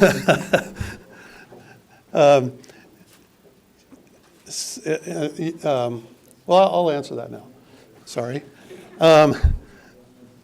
When you're looking at the desal, it's a pretty local product. And if you're talking about the conveyance on the Colorado River, there are some exchanges that are being talked about. Or what Tijuana doesn't use the Colorado River water, is that available for some kind of a trade or exchange on the Colorado River with the United States? What I'm considering here today would only be a direct delivery, because the desal is really being produced here, so for a direct delivery it has to be pretty adjacent. So there's both possibilities, so I'm just speaking to the one. This is on the OTI side, and just for clarification, OTI is not investing into Mexico. We're not involved with the desal. What we're looking at to invest in on our side would be this conveyance, which is about 5 miles long. It would get pumped up from the border and then go into a facility that we already have that then can serve the southern part of our district. The orange is a new connection on the border and a pump station to move the desal water. An interesting feature of OTI is on the green pump station, or the green symbol, that's an existing water connection that we have to CESP in Tijuana. It's a presidential permit, IBWC, SELA, all that entails. And again, what most people don't realize is we have that connection. We've had it for years, and we very much cooperate with all the federal, state, and down to our local agency to deliver Colorado River water when requested to CESP. So right away, people say, oh, you're delivering our Colorado River water. No, we're delivering Mexican entitlement Colorado River water through our various systems, which then Mexico pays a wheeling fee. So it's a very nice cooperative effort that's been going on for a long time. So what this has brought OTI into that kind of unique situation is, just as an example, I've known Toribio since we were young.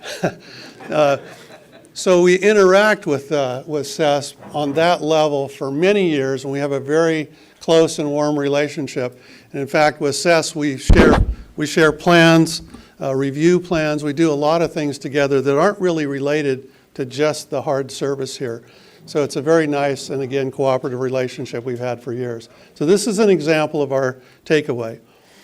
One of the issues that gets involved, and Sally's been involved in this or knows about this, is the presidential permit process. And that was one of the things that people told me in the beginning, oh, you'll never get a permit.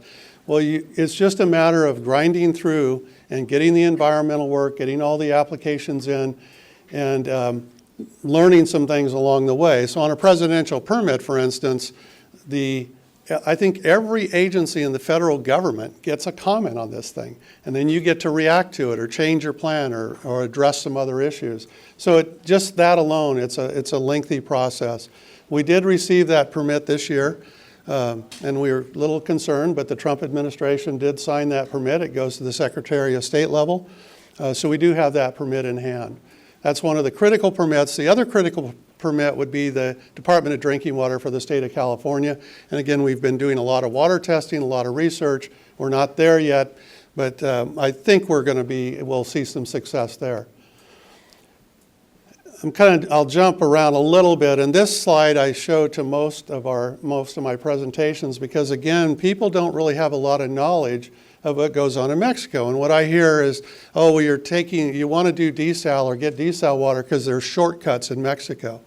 Well, on a project like a desal, where you're talking about hundreds of millions of US dollars or billions of pesos, and if you line up the approving agencies from the United States and those from Mexico, it's pretty interesting how they line up across the board. In the United States, we need environmental permits that I kind of measure by pounds. Okay, it's a pretty heavy permit, it's pretty heavy study, it's pretty good. Mexico, they measure them in kilos, but they're pretty heavy. They're pretty big investigations that go on, all the way down to city government where you need a building permit and a zoning to build a plant.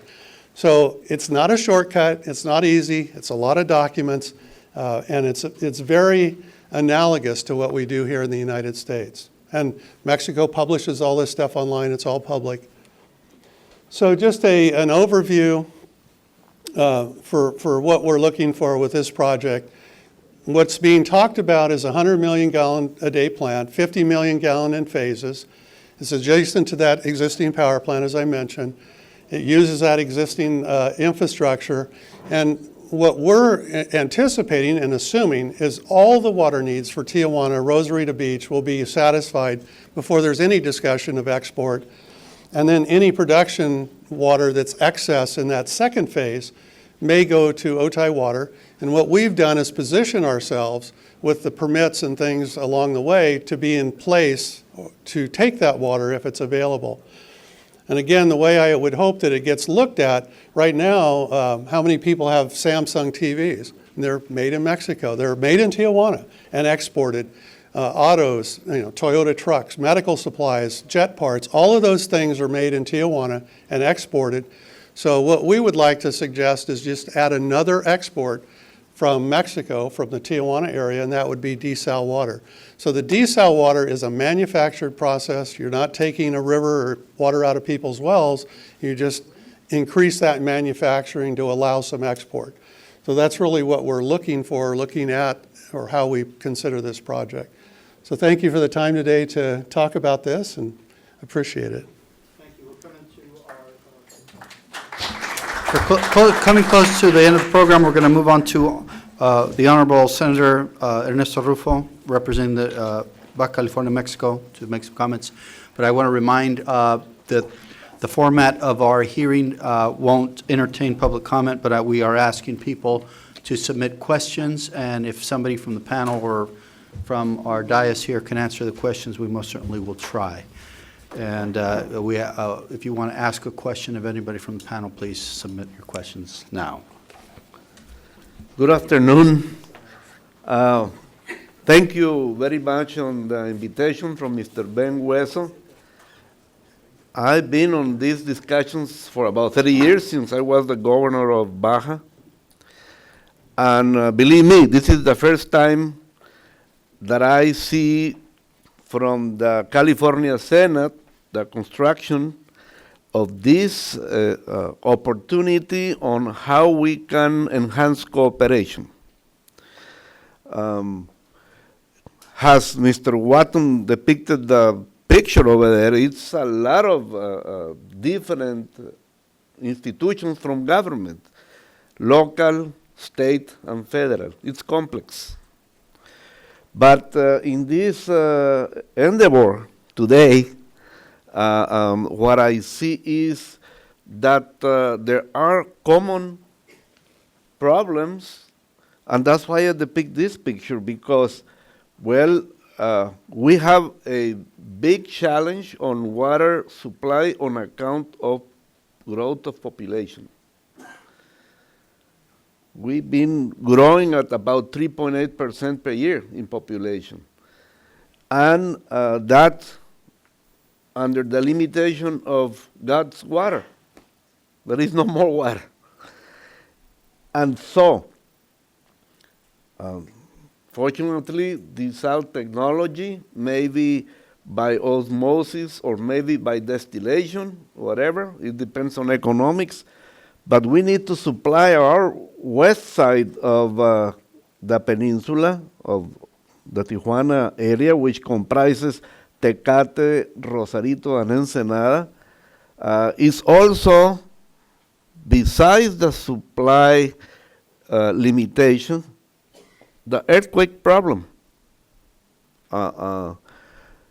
In one of the minutes reported by the representative of IBWC, on our side the name is Sila, the 2010 earthquake broke our irrigation channels in Mexicali, so the water was to be spilled over, and happily we ended with minute 319 or 317, so we could save the water in your dams. And so this made us clear that we are under strategic risk, because all of the western side of the population on the peninsula, on Baja, is depending on the aqueduct. And that aqueduct, it's also arriving to its limits today. So that's why the Baja state has initiated the promotion of the construction of a desal plant in Rosarito to supply our local challenge. But then I guess Mr. Watkins from Otay, he's got the same supply challenge. And so it might be on San Diego later on. So it really makes it important to enlarge vision and see this not only as a binational situation, two nations, but a regional situation on water supply, on the environment, and how to prevent whatever from the earthquake. So in that set of worries, Mr. Bonfante, the Baja governor, must be around, right there. So Baja is ready to seek the opportunities on how to solve a very financially made situation. So that's why we're having problems with the spill of sewage. We have financial problems in the local water company because we had to invest more on an additional piece of pipe because of the growth of population, and that made us have less money for the other collectors that Toribio talked about and Punta Bandera. But the technical situations can be solved if we find a way on how to see possibilities. The Salton Sea, the reported air problems that go down to Mexicali. Believe me, when I was the governor, I was always following morbidity. I don't know if that's the word, which is the reason on how people is passing away. And there is a lot of blood cancer in Mexicali, out of the normal. And well, we don't know. We believe it's about pesticides and things which come from the rim of the Salton Sea. So we both need to solve the problem. So in all of this scope of interest, when I heard of Mr. Hueso's interest of having the select committee attend these issues, thank you for inviting me. I'm a federal senator. In Baja, there is no counterpart for you. We only have the local congressman. Mr. Corona is right here. He has been presiding many of the state's legislature. They are under pressure today because of resolutions on the new desal plant. Mr. Bonfante is the promoter of several of the economic development projects in the state, but he has been appointed by the Baja governor, Mr. Vega de la Madrid, to attend the ways on how this can be solved by projects where maybe the participation of the private investment can be present. But if we join resources from both states, will help very much the discussions in IBWC SILA, because there will be then the regional interest pressing on the points of view from the federal coordination that is done in IBWC and SILA. They worry about whatever happens from San Diego to the port on the other side, Brownsville, yeah, right. Or Matamoros and Tijuana, which is the same thing, believe me. I was the border commissioner for President Fox, and I couldn't tell when I was, standing in either of the towns along. It's the same.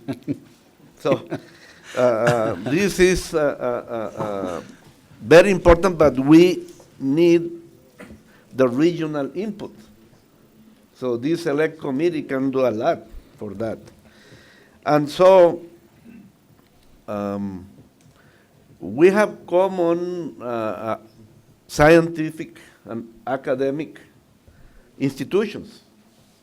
So why not to have them work together and gather all of the information that we have heard today and seen, and this can be evaluated and from this way of looking at things in a regional matter from the water shortages or limits on supply, on how can we enhance that, and also the environment. How can we do better on our surroundings? And okay, there can be two nations and a border, but the air is the same, the water supply is the same. So, to me, I'm looking forward on your work, and you count with me. I guess from Congressman Corona and the local Congress, and the Baja Governor organization. So that's a commitment from my side. Thank you. Thank you. We appreciate that very much.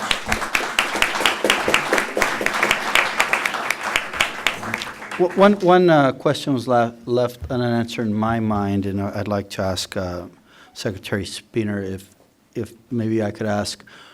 You mentioned that there was a Lake Mead improvement project that would increase capacity. Is that through the raising of the dam?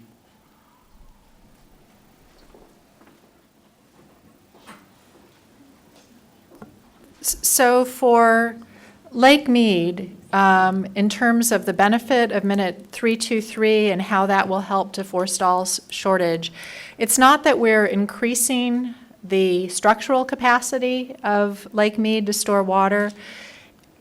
Under normal circumstances, in the absence of these minutes, Mexico would be required to take delivery of 1.5 million acre feet every year.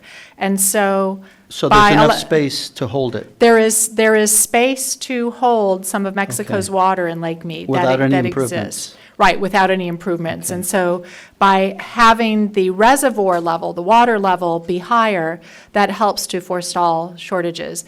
There are also provisions, and we would be so lucky to see them, about, well, what if we do get into flood control situations where the water's spilling?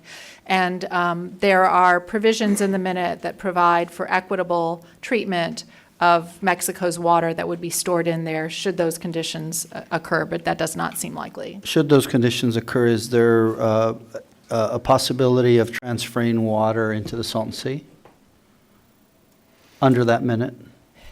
The minute does not provide for water transfer to the Salton Sea. So in the absence of that, could a transfer accomplish in the event of heavy rainfall, or we see, the Lake Mead be filled to capacity? Would we just see releases down the Colorado River? You would, yes, Is there a sir. chance that we can work out adding some water to the Salton Sea? You would see Lake Mead spill, and that water would come down the Colorado River. I don't believe, and I'm certain that these gentlemen here are more knowledgeable than I, but I don't believe there is currently any infrastructure that would allow for that water to be easily transferred into the Salton Sea. There's a couple of the infrastructures there because there's a delivering mitigation for a certain amount of flow. If you want to maybe come to the mic. And he's saying that, well, I could probably paraphrase. He said the infrastructure is there because, of course, they've been delivering mitigation water for the Salton Sea, and the canal systems already deliver water directly from the Colorado River. So it's an infrastructure that's already in place that could be used to move water. And I think, thank you. Yeah, and it's not a function of the International Boundary and Water Commission. That would be domestic operations through the Bureau of Reclamation and the Department of the Interior in cooperation with these entities. And that's something that, like, in the case of heavy rainfall, given the fact that we're seeing an impending environmental disaster should the Salton Sea recede and we're not able to mitigate the dust due to the exposed playa, I mean, it just seems common sense for us to find a way, a mechanism, maybe through natural resources or through the Water Quality Control Board or whoever it is that has the authority to contemplate any future conditions that may necessitate water transfers. I mean, this will be a good opportunity, given the fact that we already saw record rain. I mean, not necessarily in the full year, but in just some specific events that caused the busting of dams, or Lake Oroville. We know that was a huge disaster for our state, but should that happen in Lake Mead, I mean, we'd have to take some preventative measures to prevent for that lake from overflowing and allow for transfer to take place, and we could solve some problems there.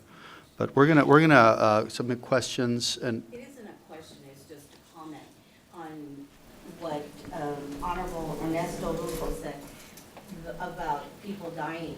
Back in 2005, my husband was diagnosed with cancer, and we had him he was taken to UCSD in La Jolla.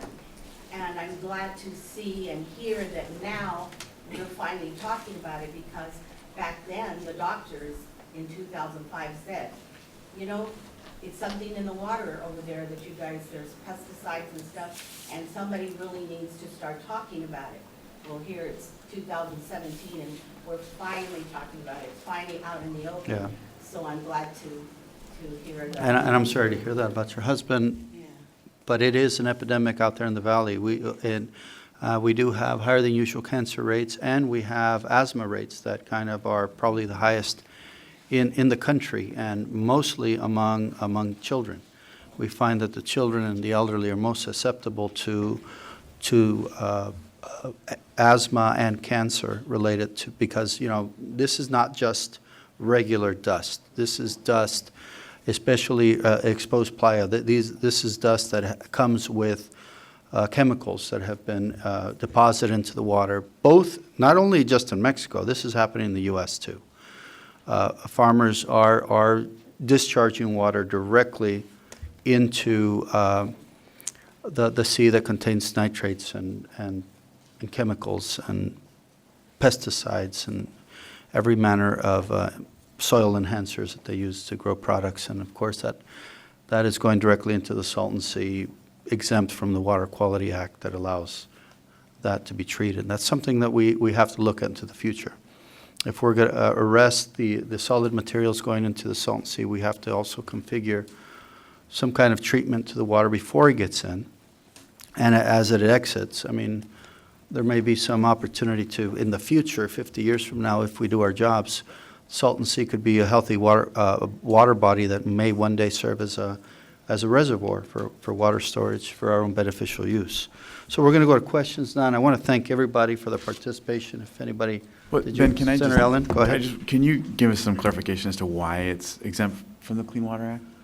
Federal government, I think it was classified, somebody could correct me if I'm wrong, but it's not classified as a lake, it's classified as a sump, which allows farmers to discharge Classified directly. as a Sump, sump? a sump, S-U-M-P, Sump. Okay. which is something, which if it wasn't a sump, it's basically a place to drain. But if it wasn't classified as sump, it'd be covered by the Federal Water Quality Act, which would require dischargers to treat everything they dump into it. Okay. We're going to go to answer questions now. We have one from Larry Flaherty. I'm going to try to understand your question. What is the extent of the Dairy Mart horse? You said, but 10 piles of 10-foot piles of manure? When it rains, fecal matter washes into the river and in the coast. I understand we're in a coastal zone, so there should be some regulation within the coastal zone that the city needs to regulate, basically, that addresses how fertilizers and horse manure are treated. I don't know specifically what that is. So we could probably inquire and find out. So you're saying that there's piles of horse manure? Well, if you ask the locals, people that live, people that live here along that bridge there is no control. It's just a pile of stuff sitting there, and I don't know how they get rid of it. I would be very good. Who owns the land? It's privately owned. People have corrals, they have horses, and like our pets, we take them for a walk, we pick it up, put it in. Sounds like a code compliance issue. Well, it is. It is, and that needs to be reported to the city. Curious if there was anything, because this is going straight. What you could do is call the city's code compliance It department. goes straight into the river. Right, and that may not be allowed. That may not be legal. And we can probably look into that. So That's everything that you're doing. we'll look into that for you. We'd be glad to. And, you know, interestingly enough, talking about the Tijuana River Valley, maybe Mark might know this, who provides water to the, I understand there's no water into the Tijuana River Valley, like there are no water services, water or sewer. So if you live in the valley, you have to use groundwater? Well, I'm not really aware of what. Who would know? Yeah. Do you know? No? Okay. Not in the, near adjacent to the river. Beyond there, it's City of San Diego. And I'd like to find that out too. There is use of groundwater, deep water aquifer along the residents on the north side of the river, and there are some water service pipelines coming to the other side. But that's all there is, right? There's no actual piping into the valley. There are water pipelines going to the other side of the river to serve. On the north side? On the south side too. Oh, really? Okay. Okay, very well. Ladies and gentlemen, we're done for the day unless there's any other comments. Thank you very much for your participation, and we have a good amount of work ahead of us, so